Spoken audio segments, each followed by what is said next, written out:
Ela é tão... Observando essa rainha irresponsável, Buren só conseguia revirar os olhos sem fala. Sob a formação mágica aterrorizante no castelo, apenas os escolhidos de sua deusa poderiam fazer uso de portões de teletransporte à vontade. Mesmo que Buren já tivesse alcançado o reino de lendas, não havia nada que ele pudesse fazer. Leylin usou bem esse período, permanecendo na biblioteca para copiar todas as informações sobre magia lendária. Depois de uma série de arranjos longos e complicados, ele foi conferido seu título. Ele obteve algumas terras não cultivadas ao lado do Moonwood. Ele mudou seu nome para o Violet Territor, e ele se tornou o Violet Baron. Não havia maneira de contornar isso. Todas as terras férteis, ricas e seguras haviam sido tomadas pelos nobres há muito tempo. Fazê-los cuspir de novo estava longe de ser uma tarefa fácil. A área ao redor do Moonwood estava cheia de perigo e as linhas de frente para as batalhas com os orcs. Por isso estava sendo distribuído. No entanto, era apenas um terreno baldio agora. A única coisa boa sobre isso era que, porque a intenção era compensar Leylin, a área era 2 vezes maior do que a terra dada aos barões normais. Eu não tenho planos de morar aqui permanentemente, então não importa. Leylin pensou enquanto brincava com o nobre brasão de armas que ele próprio projetara. O corpo principal era um violeta com intricadas decorações de plantas ao redor. Se o barão Jonas soubesse disso, ele definitivamente ficaria encantado. Um título e uma terra era algo que as pessoas de classe alta no mundo dos deuses mais desejavam. Leylin não só poderia ganhar o título como Barão Fallen, mas também ser o mestre do território violeta. Uma vez que ele teve um filho, ele deixaria o menino assumir e ajudar a família Fallen a se expandir. Isso contaria como expandir o poder da família. Com casamentos conjugados e deglutição de famílias, haveria mudanças e trocas de títulos. Uma vez que os territórios espalhados se unissem, uma enorme família nobre seria formada, talvez até um reino. Tal aumento geralmente levou alguns séculos. Claro, a possibilidade de tal coisa era muito baixa. No máximo, as gerações posteriores se começariam a brigar entre si. Isso não teve nada a ver com Leylin. A única coisa que o deixou mais satisfeito foi que agora ele era um verdadeiro nobre e não precisava mais trabalhar em nome do próximo da fila. O poder e o tratamento que um verdadeiro nobre e um herdeiro tinham eram completamente diferentes. Ele foi rapidamente nomeado como capitão da guarda da cidade, e foi designado para uma tropa completa. O exército se expandiu a partir da 5ª Legião e teve 200 profissionais e aproximadamente o mesmo número de tropas e plebeus. Ao todo, havia cerca de 500 deles. Esse poder é suficiente para eu fazer um monte de coisas. Claro, comparado ao exército orc que está chegando, não é muito. Leylin observou as nuvens escuras no horizonte, suas sobrancelhas gradualmente se juntando. Com as tribos orcs manobrando, a escuridão da guerra já estava envolvendo as terras do norte. As lojas tinham fechado permanentemente mesmo em lua argêntea, e os pedestres andavam apressadamente. As montanhas do nascer do sol e as tribos orcs eram praticamente sinônimos de selvageria e guerra. Não somente esses orcs nasceram com corpos poderosos, mas também tiveram a proteção de seu próprio deus. O deus deles era poderoso. No mundo dos deuses, orcs e humanos eram raças enormes que não perdiam para o outro. Seus deuses tinham poderosa força divina, comparável ao pico de Magos 8. Isso era praticamente o limite do que o universo poderia acomodar. Sem a proteção de um deus poderoso, o tratamento dado no mundo dos deuses era inteiramente diferente. Sob a imensa ameaça, até mesmo a queda de todas as terras do norte era provável. Leylin tinha informações de que os membros das tribos mobilizadas eram muito poderosos, e não seria trivial como as simples lutas e roubos antes. Com tantas tribos se unindo, havia uma sensação de um império incipiente tomando forma. Se deixado desmarcado, um império orc se levantaria. Se eles eliminassem a aliança de Lua Argêntea e assumissem as terras do norte, então este império se formaria no topo da cadáveres de seus inimigos.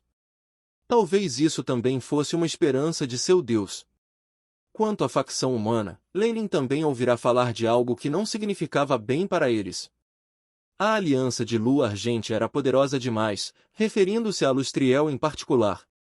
Ela era uma lenda que também foi escolhida da deusa da trama. A influência de Lua Argentia tinha aumentado nos últimos tempos, e havia mais e mais gritos proclamando-a como a imperatriz. A Aliança da Lua Argentia era uma aliança entre as organizações das Terras do Norte. Isso incluiu todas as cidades humanas nas Terras do Norte, bem como alguns outros grandes territórios. No início, a intenção era afastar os orcs de maneira mais eficaz, e eles haviam construído estratégias ofensivas e defensivas.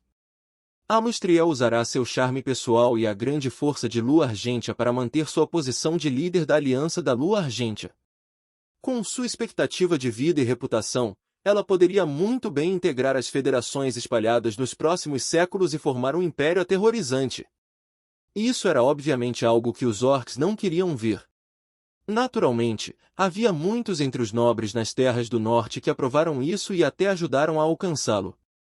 Enquanto isso, havia aqueles fortemente contra isso, fazendo o que podiam para impedi-lo em segredo. Quão interessante! O acúmulo desses conflitos está permitindo que os orcs os invadam. Leylin riu enquanto olhava para o castelo atrás dele. Poderosos feitiços permaneciam eternamente nas paredes e tijolos magnéticos, dando-lhe uma beleza única. Os conflitos entre humanos e orcs, as contradições de se unificar ou dividir, e até mesmo os conflitos entre deuses. Com essa espiral de eventos, eu me pergunto quanto tempo a bela e fértil Lua Argentia pode durar. Os olhos de Leylin piscaram com a sagacidade. Bip! As informações do assistente de alto nível foram registradas. O banco de dados do modelo de feitiço agora está completo. Construindo feitiços do assistente do host. O AI chip de repente mostrou este prompt. Depois que ele passou muito tempo vasculhando todas as informações abaixo da classificação de Legend no palácio, o banco de dados do chip agora estava completo. No mínimo, Leylin não seria impedida antes de se tornar uma lenda. Boa! Um mago de alto nível, na Casa 15, é conhecido publicamente por ser alguém poderoso.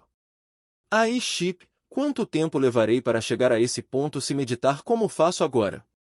Perguntou Leylin. Bip. Missão estabelecida. Verificando a compatibilidade com o host. Continuando com testes teóricos. O AI chip rapidamente calculou, numerosos 0 e 1s piscando na frente dos olhos de Leylin. Em poucos segundos, deu uma resposta. Com base nas estatísticas atuais do host, o tempo estimado para alcançar a classificação 15 é de 731 dias e 13 horas. Cerca de 2 anos? Essa é provavelmente a hora que os orcs atacarão. De repente, a expressão de Leylin mudou quando ele olhou para o norte. Esta ondulação é de um feitiço lendário. E é no forte das montanhas do nascer do sol. Poderia ser. Norte de Lua Argentia, montanhas do nascer do sol. Essa era uma imensa cordilheira que se estendia pelas terras do norte dos humanos e pela imensidão deserta dos orcs. Isso permitiu uma divisão clara entre os mundos dos dois. Os humanos em Lua Argentia usaram feitiços e muito trabalho manual para construir um grande forte defensivo, e eles mobilizaram seus militares para guardá-lo. No topo da parede de aço negro estavam os mais novos resultados da pesquisa de Lua Argentia, o canhão mágico automático. As tropas estacionadas na guarnição eram as mais poderosas de Lua Argentia.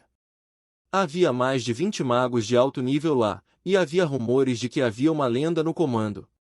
Ao longo de muitos anos, só esse forte forçara os orcs a retornarem com suas caudas entre as pernas. Não importa o quão enlouquecidos fossem os ataques, o forte estava alto como um recife em um tsunami. Por esse motivo, o nome original que havia sido complexo e desajeitado havia sido descartado. Em seu lugar, foi dado o belo nome de Mumfalen Forte. Representava a bandeira da lua de prata de Lua Argentia que, na frente da cidade no forte, nunca cairia. Asterisco PAC. Asterisco, no entanto, naquele momento, a bela e intricada bandeira da lua de prata tinha descido lentamente para as chamas, transformando-se inteiramente em cinzas. Asterisco rugido. Asterisco asterisco rugido. Asterisco numerosas criaturas eram gritadas loucamente enquanto se arrastavam pelas paredes que se dizia que nunca cairiam. Verejacals, verelions, vereliopardes. Havia até gigantes gigantescos, Snakemen e sacerdotisas de raposa. Numerosos orcs com aparências variadas organizaram-se em uma formação quadrada, aglomerando-se em torno de um verelion dourado enquanto aplaudiam entusiasticamente. Saladino! Saladino! Imperador das criaturas! Imperador dos orcs! Esse orco chamado Saladino tinha pelos que apontavam como pontas de aço e seus olhos eram elétricos. Numerosas lendas, cabeças de suas respectivas raças, só podiam se prostrar diante dele. Ele era Saladino, imperador de todos os orcs, e o escolhido do deus Orc-Gruum. Aquele que possui a arma divina dos orcs, o martelo do deus do trovão. Com o poder da arma divina, ele destruiu as defesas do forte em um instante e até matou a lenda humana. Eu, Saladino, imperador dos orcs, rei de todos os reis, conquistarei as terras do norte como uma joia da coroa do meu Deus. Saladino rosnou, e os muitos orcs aplaudiram juntos. Calendário dos deuses, ano 37.665. O forte da lua não caído caiu aos seus inimigos, depois de ser completamente invadido por orcs por todos os lados.